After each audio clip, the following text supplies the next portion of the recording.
人体国之旅消化工厂。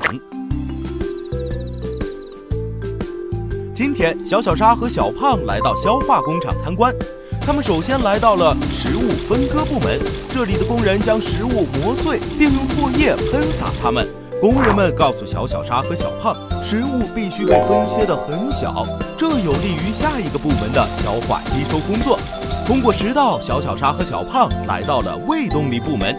他们发现这里的工人不停地搅拌被磨碎的食物。小胖好奇地问工人们为什么要不断地搅拌。工人们告诉小胖，以前他们经常偷懒，食物没有被搅拌得很好，工厂的机器都发生了故障，导致消化工厂出了很大的事故。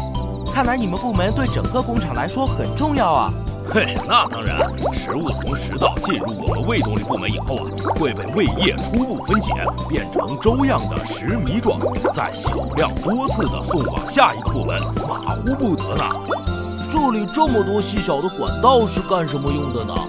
小小沙也很好奇，于是他走近了一些，想仔细观察。这时候冲出来一个工人，喂，千万不要乱动啊！这里啊是消化和吸收的主要部门，食物主要是在这里被消化掉的，所以啊，我们应当多吃一些健康营养的食物，少吃一些垃圾食品。这样，我们的小肠部门才能更加高效、有力地运转。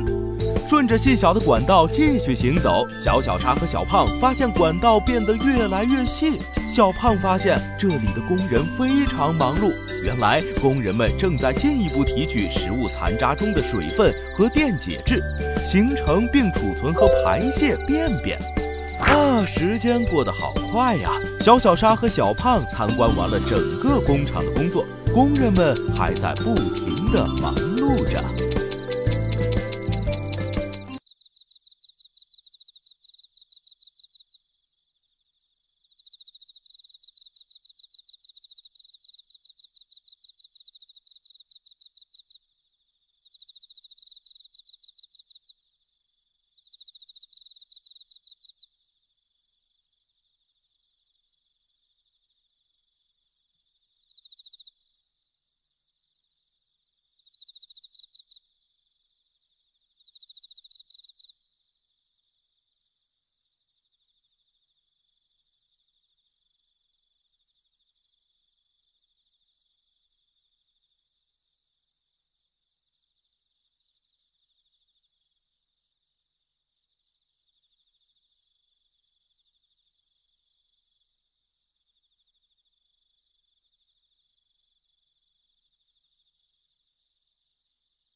它是个有着惊人伸缩力的器官，可从空腹时的50cc 容量撑大50倍，装进2到4公升的食物。它会分泌一种成分为盐酸的消化液，强度足以杀死绝大多数入侵的细菌，更可以在短时间内腐蚀一小块金属。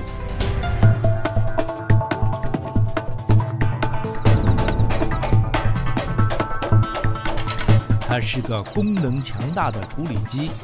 与消化系统中的其他器官精密分工，合作无间。透过新的科学发现，我们对它有了不一样的认识。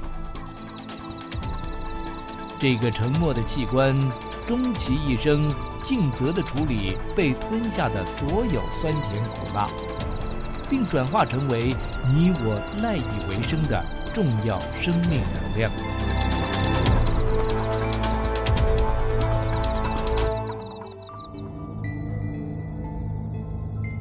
胃的外形就像是一个斜挂在左上腹腔里的大布袋，上方与食道相连，下方则是直通12指肠。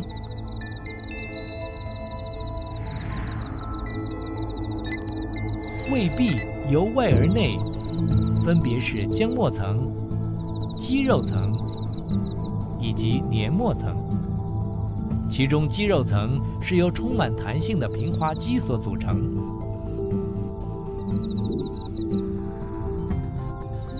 分别从纵、横、斜3个不同的方向反复收缩与放松，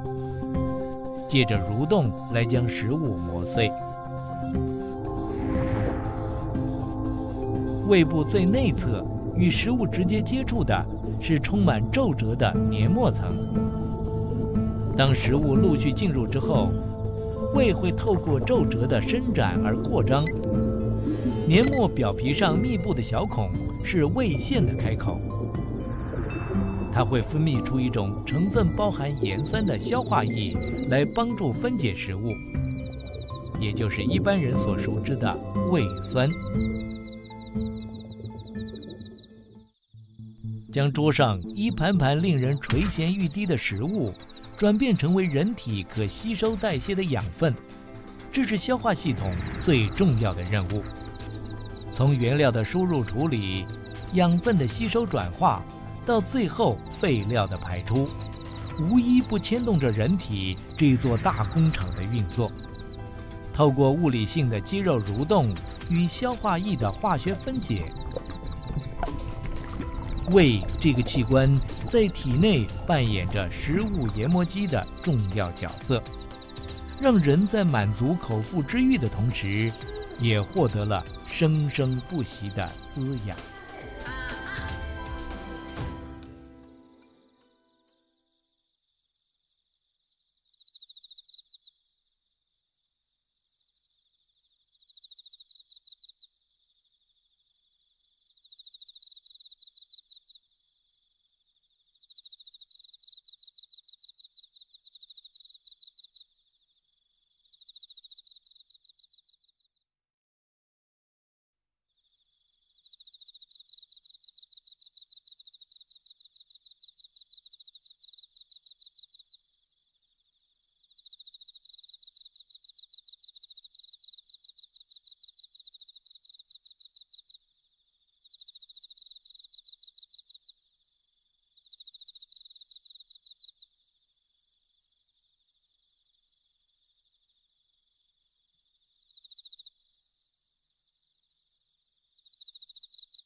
食物从嘴巴进入到成为粪便的距离最长可达12米，但食物在这段距离中又要花多少时间才能变成便便呢？食物在经过咀嚼之后，第一站会先抵达胃部，一般食物在胃里逗留的时间如下，但不当的食物组合在胃部可能需要长达12个小时才能被消化。接着食物进入小肠，继续消化5至6个小时，而大肠主要负责吸收水分，整个过程大约16个小时。最后出来的便便也和地球人一样形形色色，而你就是决定它们样貌的关键人物。总的来说，食物要变成便便，就要在人体内经历一段不长不短，大约12米的消化之旅，奋斗24到72个小时左右，才有出头天。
在肝与胃的后面有个器官，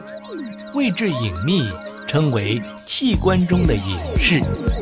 虽然只是一个小小的内脏，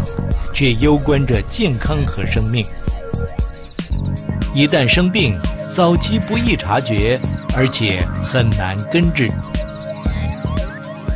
它是一个消化器官，更是人体内唯一兼具内分泌与外分泌2种功能的器官。人体需要葡萄糖，就像汽车需要汽油。葡萄糖必须进入细胞内才能转化为能量，而协助葡萄糖进入细胞里的物质，就是胰脏所分泌的胰岛素。所以胰脏是人体产生能量、维系生命的中枢。食物下肚之后，胃部主要负责人体消化过程的前奏，但还需要依靠胰脏分泌消化酶到12指肠，进一步分解淀粉、脂肪以及蛋白质，才能变成人体可以吸收的养分。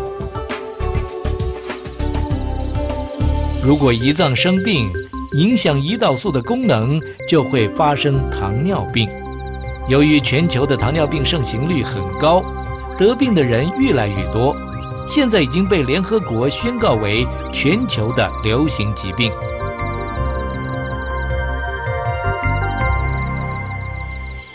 早在西元前3世纪，埃及解剖学家就发现了胰脏，以为那只是一块肌肉。到了20世纪，一般人对胰脏仍然很陌生。前苹果电脑总裁贾伯斯告诉世人，当他罹患胰脏癌时，连胰脏是什么都不清楚。贾伯斯之死举世瞩目，许多人才发现胰脏生病真要命。当太平隐士变成杀手忍者的时候，可能就来不及挽救生命了。随着显微镜发明之后，以及医疗科技的进步，医学界对胰脏的研究进入了分子生物学的时代，因而发现所有器官中唯有胰脏可以借由细胞的移植来恢复胰岛素受损的功能，为糖尿病的广大病患带来新希望。胰脏虽小，却隐藏着极大的功能，其中的奥秘正逐渐被解开。它是个一定要认识，而且绝对要善待的器官。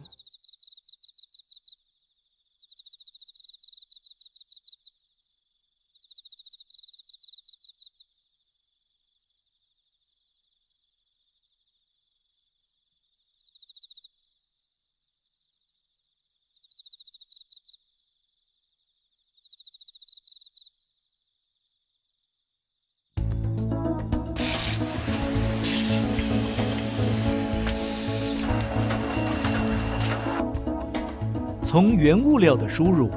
到历经井然有序的机械化生产，然后依序产出与配送。位于人体腹腔内的肝脏不仅能够同时启动50万条作业线，带动2500亿个作业平台，更同步进行着500种各式各样的生物化学反应，以供应人体组织生长、修复、代谢与排毒等各项需求。它是当之无愧的人体超级工厂。但是，这个强大的人体工厂却可能在人们的轻忽之中面临着存续的危机。在50万个呈六角形的肝小叶内，近2500亿个肝细胞依序紧密排列着。透过肝窦内皮细胞与肝细胞之间的间隙，来自血流中的各种营养和废弃物，以及肝细胞所分泌的产物，终年不断地在这里持续进行着物质的交换以及活跃的代谢活动。最终，携带着各式的物质与能量的血流会注入肝小叶的中央静脉，逐渐合流形成肝静脉，流出肝脏，再借由心脏右心房的血液输送，供应人体所需。但是，这个规律有序的运行机制却随着 B 型肝炎病毒的入侵，逐渐面临崩解。然而，生活中除了伺机而动的病毒可能造成伤害，犹如人体工厂负责分解转化与生产各式物质的肝脏，更有可能因此而暴露在潜藏的危机之中。肝脏不仅是抵御各式外来毒物侵害人体的重要防线，对于管理供给人体组织生长与修复等所需的各类营养素，也同样表现出高度的计划性管控。但是，随着现今生活形态的改变，早已带来失衡的隐忧。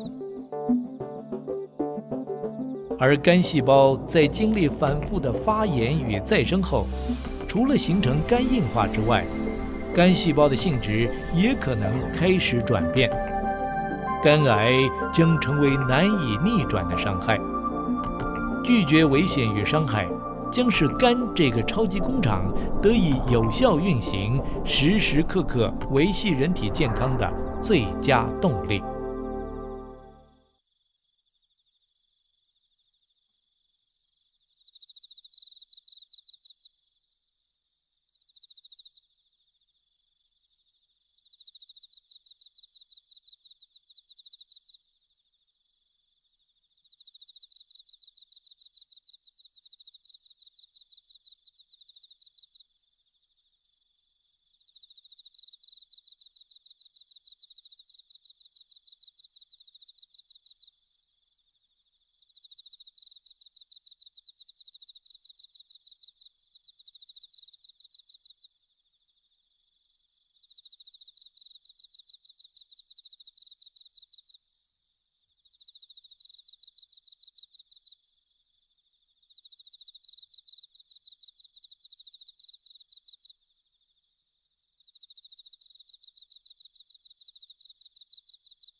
人类的消化道从口腔到肛门，就像一条贯穿人体的软管。对于平均约80年寿命的人而言，这条消化道估计会处理高达50多吨的食物。其中人体内最长的器官肠，就扮演了至为关键的角色。经过科学家多年的研究发现，肠的功能已经远超出传统印象中的消化、吸收以及排泄。长达数米的肠道中还包含了大量的免疫细胞以及内分泌细胞。肠道直接承受外来的食物，是除了皮肤以外人体对外的最大接触面。为了防堵病原的入侵，肠道中的免疫细胞构成了重要的免疫屏障，可有效阻挡外界的病原入侵。肠道中的内分泌细胞也是内分泌系统的重要环节。肠所分泌的胃肠激素可借由血液循环到达肝、胆、胃、肠这些目标器官进行调控。人体的肠道中还常住着数量高达100兆之多的微生物。从人一出生，这些巨量的微生物就和人体休戚与共，与生理机制息息相关。肠道菌可协助分解纤维质，并产生有益人体的维生素以及短链脂肪酸，可以改善肠道环境。但是肠道中也有伤害人体的有害坏菌。饮食是否恰当，将决定我们肠道中住着的是朋友或是敌人。最新的脑肠轴研究还发现，除了人的精神心理状态会影响肠道健康之外，肠道的健康与否也会反过来影响精神心理以及其他器官的功能。随着科学的日新月异，对于肠这个器官，不仅开展了消化、吸收、免疫与内分泌等各层面的广泛视野，更发现了影响人类心理的奇妙机制。在这蕴含无数微小生命共同体的环境里，迂回曲折，人依然隐藏着无穷的奥秘。